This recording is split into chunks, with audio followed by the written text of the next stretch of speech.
سلام داداش. سلام. عادی ساقی داداش بیا یه ساعت منتظرتم. آوردی؟ آوردم داداش. جنس خوب آوردم عوضش. ببینم خوبه دیگه. عالیه، حرف نداره. هر نریم روز بخوریم خودم بابا، میخورم. نریم بخوریم کورشی. بده بخورم، نه بذار بابا تست حاجی کنم. اوکی بابا بیا. خیالت راحت باشه. بگی بشکن. اندازه است اوکی نشمارم نه حاجی دیگه. اوکی دمت گرم. برو به سلامت. دمت گرم خداحافظ. شادیت انشالله. غم نبینی.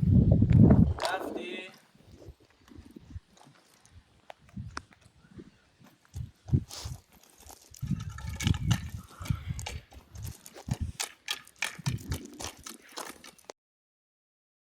باشه عرق داری؟ عالیه داداش، حرف نداره. بخور مشتری میشی داداش. بیا بگیر. جنسشو به من واسه حرف پول مهم نداره. نیست. خیلی خوبه. نخوریم کورشی. نه داداش بده نه بخورم. نه داداش دمت گرم عالی. سری عادی پولو ساقی؟ بده. جانم داداش. عادی ساقی